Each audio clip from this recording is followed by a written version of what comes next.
Muy buenos días, comunidad parroquial de San Juan Bautista. Nos encontramos el día de hoy dándole seguimiento pues a la entrevista que se le está haciendo a la familia Estrada Santoyo, y hoy nos encontramos aquí con el Padre Gabriel. Padre Gabriel, buenos días. Muy buenos días, qué gusto estar aquí en mi comunidad, en mi parroquia.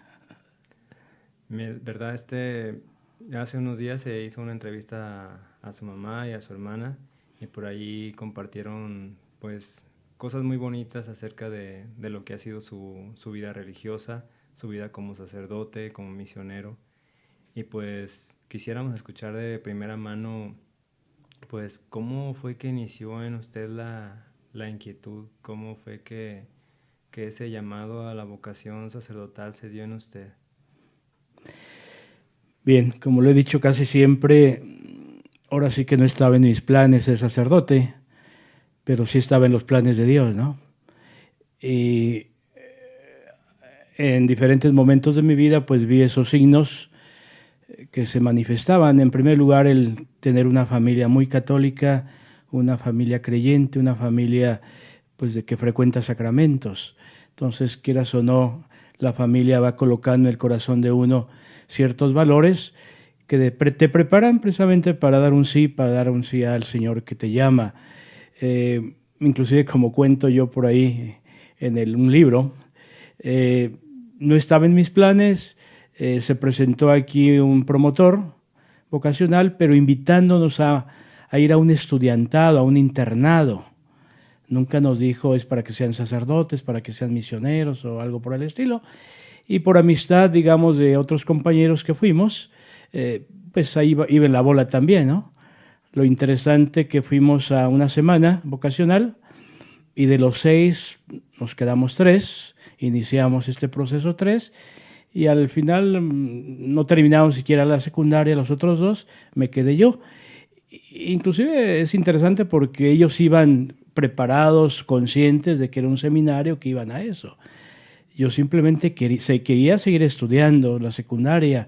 En ese tiempo en Peribán no había secundaria. La única oportunidad de estudiar secundaria es ir a Los Reyes, y a Los Reyes era secundaria nocturna.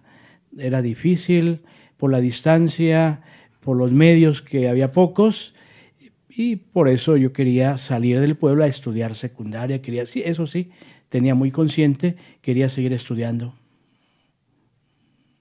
Y fue ahí donde la inquietud más bien de salirse del pueblo a cumplir sus sueños personales, ya fue después cuando llegó Sí, la porque vocación. inclusive inicialmente pues yo tenía ahora sí que otros proyectos para mi vida, o sea, posiblemente estudiar leyes, estudiar, inclusive me gustaba mucho las letras, estudiar algo así. En ese tiempo había la carrera de filosofía y letras, que anda en varios lugares, muy buena. Y poco a poco, como le digo, por los detalles que se fueron dando, pues fui sintiendo que el Señor me llamaba también por este rumbo, ¿no? Inclusive puedo decir que fue hasta que conocí a los misioneros comunianos que sentí realmente ese llamado más personal que Dios me ofrecía, ¿no? ¿Y por qué? Porque llegó un momento que estar fuera de una estructura como que sentía que no era para mí. No me sentía a gusto, me sentía incompleto, como que me había acostumbrado también a la vida de comunidad, a la vida de fraternidad, a estar con compañeros, a estudiar juntos, etcétera. Entonces, como yo ahí fui viendo pues varios detalles que el Señor me ponía delante de mí para seguir este camino. El día que hicimos la entrevista ahí con su mamá, le preguntábamos que cómo era para ellos el que usted estuviera lejos, de qué manera iban a visitarlo, o cómo le hacían ellos pues para llegar, de qué manera tenían medios o no para hacerlo. Lo interesante que pues en ese tiempo, ahora sí que los medios eran escasos, la economía también era escasa. eh, Ellos siempre hacían lo posible, por lo menos una vez al año, ir a visitar, ¿no? A visitarme donde estaba, ¿no? Eh, Primero San Luis Potosí, después Xochimilco, Cuernavaca, y ya como sacerdote, cuando trabajé aquí en México en los primeros años, siempre me acompañaban, o sea, donde decía, vamos a hacer tal fiesta aquí en el seminario, aquí donde estoy, y eran los primeros en apuntarse para ayudarme, para colaborar y todo eso. O cuando teníamos alguna preparación de ordenación sacerdotal de algún comboniano en alguno de los pueblos aquí cercanos, siempre iban, siempre colaboraban, también eran los que ponían siempre el guacamole, digamos, en las fiestas. Y bueno, eran detalles, pues sí, hacerlos partícipes de mi vocación. Yo pienso que ellos siempre se sintieron parte de esta vocación misionera. Ya estando más lejos, pues no, ahora sí que no. Solo en Guatemala, 2 veces me visitó una de mis hermanas con su familia, pero así a otros lugares más lejos, Brasil o Perú, pues no, ahí así no se podía. Ajá, no había posibilidad. Eh, También por ahí platicábamos que en algunas otras ocasiones hemos visto que a los papás les cae de sorpresa el hecho de que un hijo les diga que quiere ser sacerdote o que quieren ser religiosas. En este caso veamos que don José, en paz descanse, desde el momento en el que él supo que usted había ido a San Luis Potosí, después él lo lleva a Zaguayo, inclusive como acercándolo más, quitándole los obstáculos que había o que tenía, y él lo acercó, lo llevó. ¿Cómo era la forma pues de relacionarse con su papá en aquel momento? Yo pienso que como en toda familia uno va, digamos, creciendo en esa relación familiar, ¿no? Una cosa es tratar al papá o que el papá te trate a ti como niño, como adolescente, o que tengas que trabajar, que tengas que trabajar desde temprana edad. Yo recuerdo que desde cuarto de primaria, quinto ya andaba en las calles casi de madrugada, digamos así, vendiendo el bolillo, por ejemplo, vendiendo el pan. Entonces ahí el trato con el papá pues es uno, ¿no?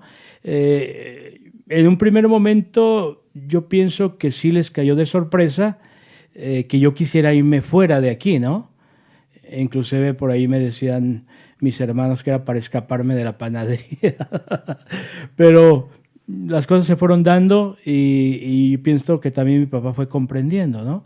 Porque yo pienso que también hay un dato muy interesante, pues como muchos papás aquí en el pueblo, papás que tienen el problema del alcoholismo, ¿no?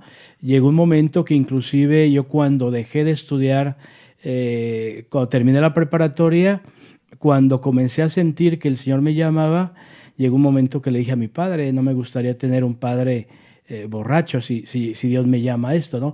Yo pienso que eso le caló bastante a mi padre, que dejó de tomar, inclusive, por ejemplo, esa ida a Zaguayo, pues no fue al seminario, no fue allá.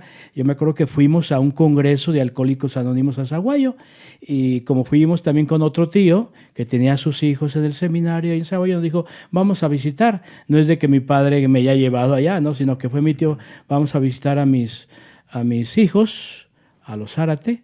Y fue ahí donde yo conocí que existían los misioneros combonianos. Nunca había escuchado hablar de los misioneros combonianos. Mis primos me hablaron mucho, estaban contentos ahí. El trato que les daban los sacerdotes, muy cercanos a ellos. Inmediatamente me pusieron en contacto con uno de ellos, un promotor vocacional, y ahí comenzó un proceso prácticamente ya de acompañamiento. Uh-huh. Y ya fue cuando usted ya prácticamente se retiró de aquí de Peribán a seguir estudiando allí en Zaguayo. Sí, pues ahora sí que yo de Peribán salí a los 12 años y regresé después de 50 años a vivir a Peribán otra vez, ¿no? La pandemia me obligó a eso. Sí, pero fue ya el tiempo que sí, ya me retiré un poco más. Bueno, estando en San Luis yo venía solamente 2 veces al año, podía venir, ¿no? Que era en tiempo de las vacaciones largas, que eran 2 meses prácticamente, y en diciembre, en Navidad. O sea, te digo, desde los 12 años prácticamente estoy fuera del pueblo. Temporadas grandes, solamente esta de la pandemia, estar aquí viviendo en el pueblo, que para mí también fue una gracia de Dios que me haya concedido estar aquí en mi pueblo. Y por ejemplo, padre, la relación que había con sus hermanos en aquel momento, como usted comenta que de alguna manera a lo mejor quería escapar de la panadería, que era el trabajo pues de todos. Ellos por la edad me imagino que pues eran más chicos ellos. ¿Ellos qué sintieron? O sea, ¿sintieron el que usted se haya ido? En primer lugar, mis hermanos, sobre todo los más chicos, me veían a veces como extraño, ¿no? En el sentido de que, pues ahora sí que yo no los vi nacer, yo no los vi ver crecer a varios de ellos. Hay datos chistosos, anécdotas chistosas, cuando alguno de mis hermanos o hermanas como que se enfadaban de que estuviera aquí un mes de vacaciones y me decían, y bueno, ¿cuándo te vas con tus papás? Así me decían, ¿cuándo te vas con tus papás? Y ya mamá o mi papá, nosotros somos sus papás. Pero así como que no me habían visto o no me veían durante todo un año, venía aquí y como que ya los enfadaba un poco. Ya vete con tus papás, sí, me corrían, ya vete con tus papás, me decían, ¿no? Entonces es un dato chistoso porque te digo, pues ahora sí que la mitad de la familia no los vi ni nacer ni crecer, ¿no? Te digo, me fui a los 12 años, a mi hermano menor yo le llevo por 20 años, solo por un dato, ¿no? Entonces sí son cosas interesantes de ver cómo nos fuimos conociendo pues mucho tiempo después o inclusive un trato pues no tan personal en muchos años, ¿no? Padre, una de las cosas que a mí me llaman luego la atención, por ejemplo, las vocaciones, pues sabemos que el llamado le llega a quien le tiene que llegar. Pero a mí sí me llega pues el hecho de que cuando ustedes salen a algún lugar, ¿a qué lugar le ha gustado más el irse a Perú, Guatemala o de esos lugares en donde ha estado? ¿Qué ha sentido en el momento que usted se retira? Yo pienso que nuestra formación desde el inicio, nuestra formación misionera, pues va encaminada siempre a eso, a la sorpresa, al estar disponible, al no cuestionar inclusive los lugares en sentido de aceptar. A mí siempre me preguntan exactamente eso, por ejemplo, ¿qué lugar le ha gustado más, Brasil, Perú o Guatemala? Yo me he sentido bien en cualquier lugar, claro, duele cuando uno deja el lugar. Pero cuando uno llega, pues uno va ahora sí que con las pilas bien cargadas para echarle ganas y hacerse valer en todo, ¿no? Algo que así mis compañeros misioneros, mis compañeros comunianos a veces me dicen, o sea, en cualquier trabajo donde te pongan, ahí le echas ganas, ¿no? Si estás aquí en México de promotor, si estás en otro lugar, yo pienso que esa es nuestra vida, o por lo menos a mí me enseñaron eso desde casa, trabajar, echarle ganas ahí donde uno lo pone, ¿no? Te digo, donde quiera que he estado me he sentido bien, me ha recibido bien la gente, siempre con las dificultades propias de cada lugar, o porque la gente sigue añorando al misionero que se fue y llega el nuevo, y a veces sí te reciben con gusto, pero cuesta a veces entrar, ¿no? Uno tiene que ganarse también a la gente. Pero te digo, los 3 lugares donde he estado, pues buen tiempo, me he sentido perfectamente bien. Yo pienso que pues es también una gracia que Dios nos concede, poner todo lo que está en nuestra parte y lograr pues, los frutos que el Señor hace surgir en esos lugares, ¿no? Y luego aparte lo que notamos en la entrevista que se hizo a su mamá, usted comparte el video y de alguna manera empiezan a llegar los mensajes de diferentes ubicaciones de donde ha estado, con personas con apellidos extraños. Entonces de alguna manera es lo que se va quedando de esas localidades que usted estuvo, que visitó, que frecuentaba.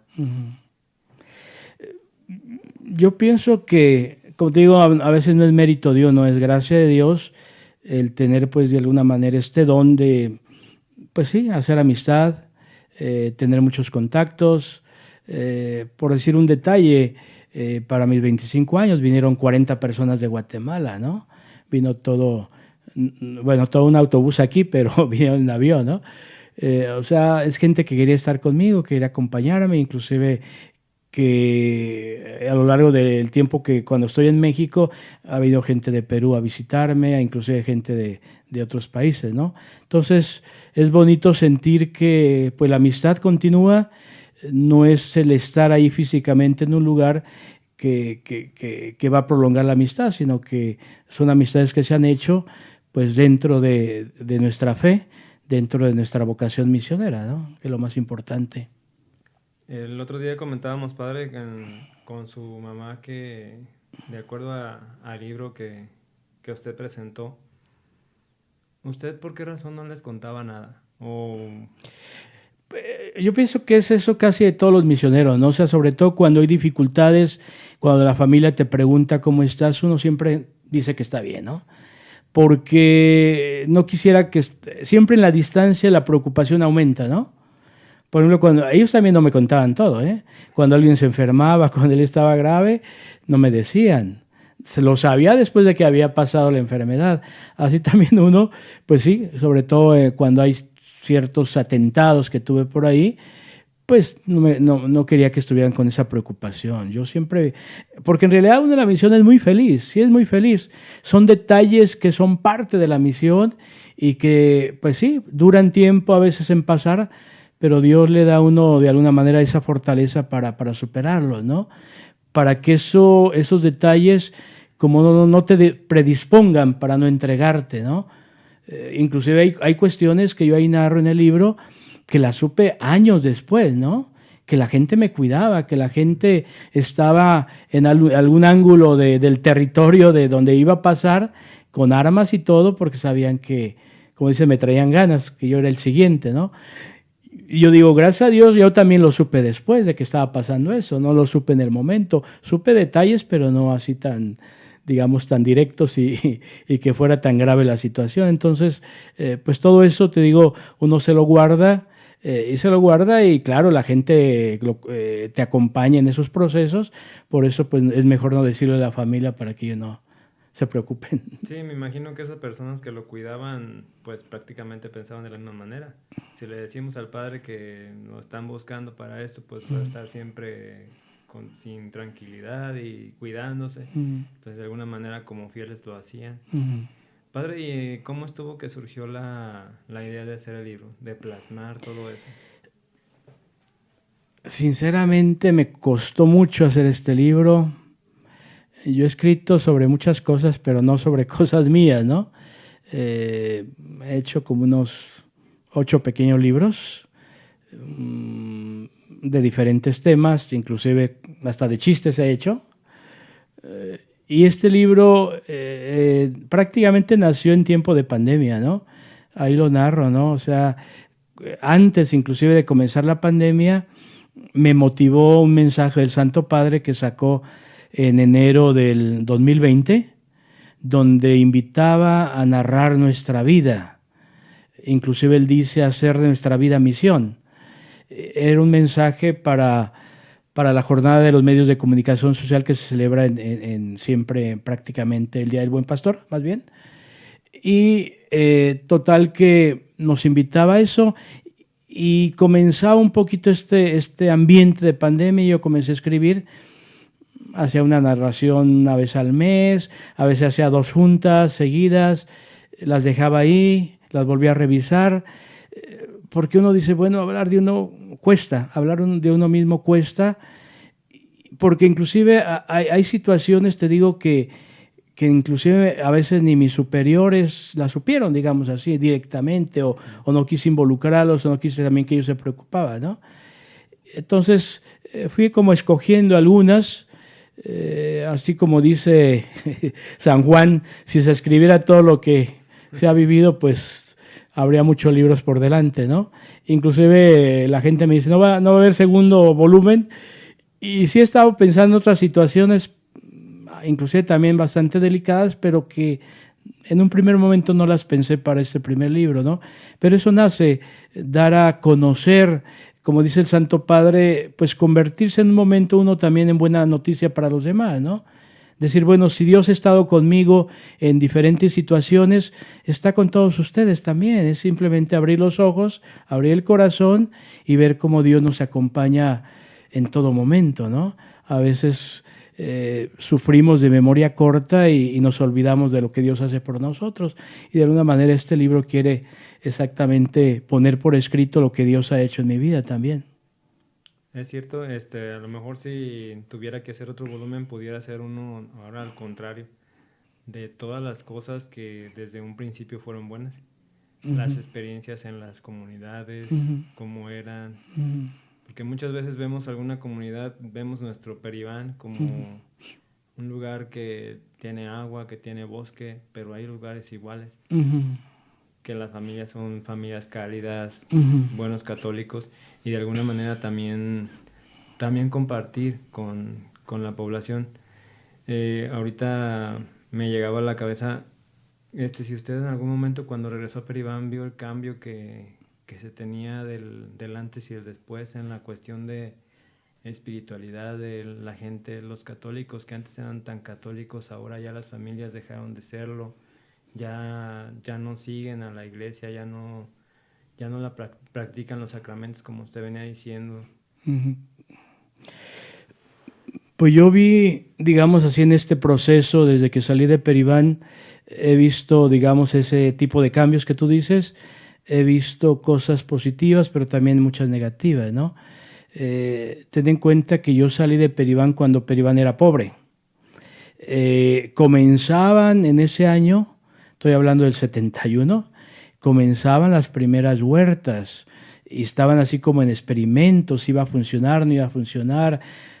Todavía no comenzaba ese boom del aguacate en el sentido de que pues no estaba cotizado el aguacate, no tenía valor, ¿no?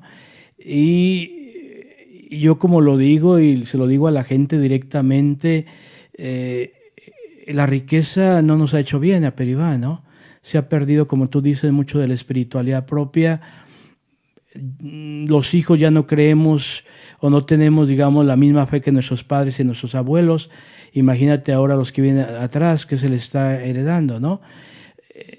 La tristeza que me da de Peribán es como ver que la gente teniendo mucho dinero, tiene el corazón todavía más duro todavía, ¿no? Antes cuando la gente era humilde, pobre, era mucho más generosa, mucho más generosa. Pero Iván siempre se distinguió sobre todo en la ayuda al seminario, en ayuda a las misiones, en ayuda aquí a los seminaristas que aquí pasaban vacaciones. Ujú. No solamente del seminario de Zamora, aquí venían en otro tiempo precisamente los misioneros josefinos. Por eso tenemos varias vocaciones de josefinos aquí en el pueblo. Por eso inclusive yo también me fui, por ese contacto que había con el pueblo, ¿no? Y la gente pues se desvivía porque no les faltara nada cuando venía aquí de vacaciones. Venían 15 días, un mes. Era cuando se hacían vacaciones en grupo de los seminarios, no se les mandaba a su casa, sino que así.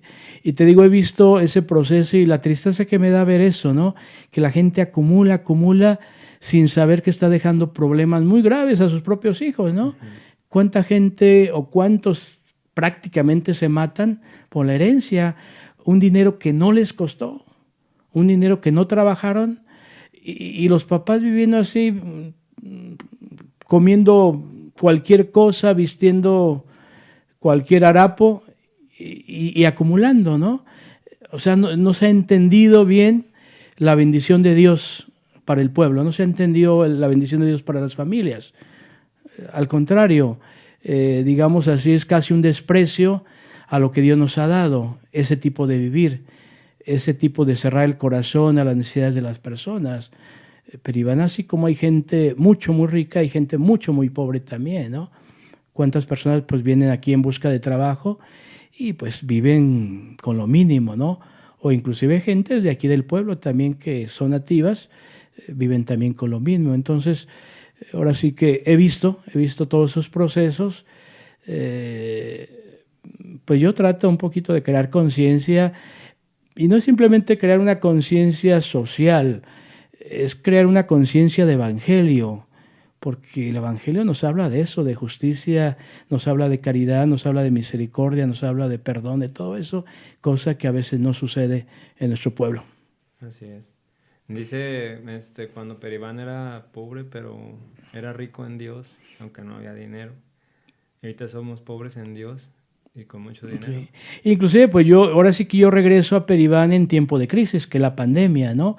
Y si te das cuenta, pues nuestros templos, no digo estaban vacíos, porque en realidad la gente quería venir y no podía venir por ser gente adulta, por ser los que más frecuentaban, pero sí vi que, por ejemplo, la gente joven, los matrimonios jóvenes, se fueron de la iglesia, aprovecharon la pandemia y muchos no han regresado. No ha regresado toda la gente, ¿no? Entonces uno dice, bueno, ¿qué tipo de cristianismo, qué tipo de vida religiosa, qué tipo de catolicismo estamos viviendo o profesamos, ¿no? Como te digo, a veces también el dinero está de por medio, que nos hace esa mala jugada de ver a Dios dinero y no al Dios que nos da la vida, ¿no? Así es, correcto. Eh, Padre, aquí Peribán dice era era muy fácil que pues, los niños, los jóvenes quisieran ser sacerdotes. Ahorita prácticamente estamos casi obligando a los niños a venir a misa o a vivir los sacramentos. ¿Usted de qué manera o qué le recomendaría a las familias de aquí de Peribán que hicieran en sus casas? Ya nos comentaba que acercar a la misma iglesia, los sacramentos, frecuentarlos, pero ¿qué se pudiera hacer de alguna manera cuando ya estamos un poco alejados y queremos regresar a la iglesia y que nuestras familias sean otra vez semilleros de vocaciones? Yo lo que le recomendaría y lo que está faltando en las parejas, en las familias, el amor a sus hijos. Piensan que tienen mucho amor a sus hijos porque les dan todo, y al contrario, es falta de amor. O sea, te doy el celular desde 1 año o 2 años de edad para que no estés molestando, para no atenderte, para yo también estar acá chateando. Eso lo ves en las mamás jóvenes, en los papás jóvenes, ¿no? Es una falta de amor, una falta de compromiso para sus propios hijos y sobre todo un no saber cuál es la misión que tienen de parte de Dios para con sus hijos, ¿no? Y si ahorita estamos viendo niños que van creciendo así, que hacen sus berrinches precisamente porque les quitan el medio, les quitan los celulares, imagínate el día de mañana, ¿no? Uno antes, desde pequeño, pues venían las familias completas a misa. Uno venía, era el día que uno venía bien bañado y bien peinado y bien limpio, ¿no? Ahora uno viene de cualquier manera a la iglesia, ¿no? Ya no la ve uno como la casa de Dios, ya no la ve uno como donde se reúne la familia de Dios. A veces simplemente para cumplir. Entonces lo que está faltando es eso, ¿no? Colocar a Dios en el corazón de sus hijos, ¿no? Claro, si los papás no tienen a Dios en su corazón, pues no van a colocar nada en sus hijos, ¿no? En realidad se da de lo que se tiene, ¿no? Entonces eso, volver a Dios, sobre todo ver que si tenemos es porque Dios nos lo ha dado, no simplemente por nuestro propio esfuerzo, ¿no? Sino porque Dios nos ha bendecido como pueblo, como familias, como individuos. Muy bien. Algo también de que le iba a preguntar, padre, de aquí del libro de las personas con las que usted alguna vez tuvo algún conflicto. En alguna ocasión le ofrecieron disculpas o platicó ya directamente con ellos o... Bueno, el libro no habla tanto de tantos conflictos, ¿no? Porque en No, realidad pero habla también de muchas, sí, de muchas cosas positivas. No, muchas de las personas pues no eran creyentes, tenían otra religión, sobre todo en la época de Brasil, pues yo estaba en un territorio que era más evangélico que católico, ¿no? Un territorio que había sido planeado para que fuera un estado completo de Brasil evangélico. Simplemente los católicos se organizaron o nos organizamos y fuimos ahí ocupando terrenos. A mí también me tocó ocupar terrenos hacia la brava, ahí en Brasil, acompañando a las personas que no tenían nada, ¿no? Así en general, alguien sí me pidió disculpas, pero a veces de cosas que ni yo me había enterado, que no los había vivido en primera persona o no los había tomado tan a pecho. Sí, hubo personas que valoraron más que nada mi trabajo estando ya ahí, porque hay situaciones que se dieron muy a priori, personas que sin conocerme ya me estaban corriendo del lugar, ¿no? Claro, después se dan cuenta del trabajo que haciendo como misionero, sobre todo el bien que uno puede llevar a la comunidad, ¿no? No solamente un bien espiritual, religioso, sino también bien material, ¿no? Entonces, ahí sí. Yo regresé después a los lugares donde he estado, he regresado y veo los frutos, por ejemplo, de todos esos niños que recogimos prácticamente de la calle, ver jóvenes que ya tienen una carrera, que a los 10 años no sabían leer y escribir y ahora ya tienen una carrera. Entonces, pues son cosas que Dios ha hecho y que Dios ha valido de uno para lograr, ¿no? El instrumento. Instrumento, ¿verdad? Sí. ¿Algo que quiera agregar, padre? Aproveche el medio para aquí con la... Pues la cuestión vocacional que tú decías, ¿no? Yo siento que aquí en Peribán todavía hay muchos jóvenes que pueden ser generosos, pueden responder. A veces quizá nos falta hacer el llamado más directo, ¿no? Porque yo pienso que la gracia que siempre hemos tenido en Peribán es haber tenido buenos sacerdotes.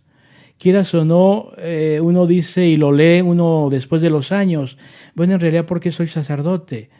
porque en realidad yo vi desde mi niñez la entrega de los sacerdotes, el compromiso, su espiritualidad, el que siempre estaban disponibles, ¿no? Entonces, gracias a Dios, Peribán ha tenido precisamente eso, ¿no? Tener siempre muy buenos sacerdotes y por lo tanto, pues los jóvenes más bien falta sacarlos de ese ambiente que están, ahora sí que están enredados en las redes o enredados en grupos de amigos que no valen la pena o en situaciones o en riqueza, lo que sea. Entonces, ¿cómo jalarlos? Yo pienso que la labor que se está haciendo actualmente, precisamente desde niños, grupos, creando toda una espiritualidad según su edad, pues va a haber respuesta, va a haber frutos. Yo veo que Peribán va a haber frutos y puede haber todavía muchos frutos, sobre todo a nivel de respuesta sacerdotal, religiosa, misionera. Y pues comentarles que pues no solamente está en los sacerdotes, en los catequistas, sino que pues la mayor responsabilidad está en las familias, los matrimonios que aún tienen a sus hijos chiquitos, acercarlos a la iglesia, a misa, que no lo vean después como una obligación. Entonces es más bien un honor estar ahí en misa todos los domingos y pues de alguna manera nosotros estas entrevistas pues las estamos haciendo para que Peribán, la comunidad parroquial, conozca de nuestros sacerdotes, de las vocaciones, de quiénes son la iglesia, porque pues todos somos la iglesia.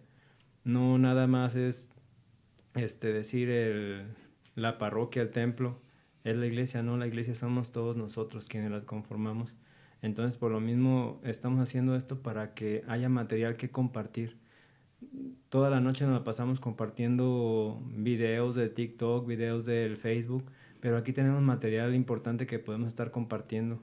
Comunidad parroquial, tómense un minuto, tómense dos y compartan este material para que pueda llegar a más personas. La comunidad parroquial debe de reunirse y de alguna manera estar en iglesia, estar en comunicación. Le quiero agradecer a nombre de nuestra comunidad parroquial al Padre Gabriel Estrada por haber estado aquí el día de hoy con nosotros. Gracias. Gracias, Padre. Gracias a ustedes por esta invitación y como digo, esperamos que muchos vean este programa, esta entrevista y también se animen. Si Dios me ha llamado, puede llamar a muchos más también. Así es. Ya les tocará su momento. Claro que bueno, sí. Comunidad parroquial, pues que tengan un excelente sábado, buen fin de semana y por aquí nos estamos viendo. Y los que no hayan comprado mi libro, ya tienen que comprarlo, todavía hay por ahí libros. ¿Cuándo va a venir por acá? ¿Cuándo va a venir a...? De hecho, en su casa me comentaron que tienen, ¿verdad? Sí, sí, ahí en mi casa pueden llegar a pedirlo. Muy bien. Bueno, pues que tengan excelente tarde.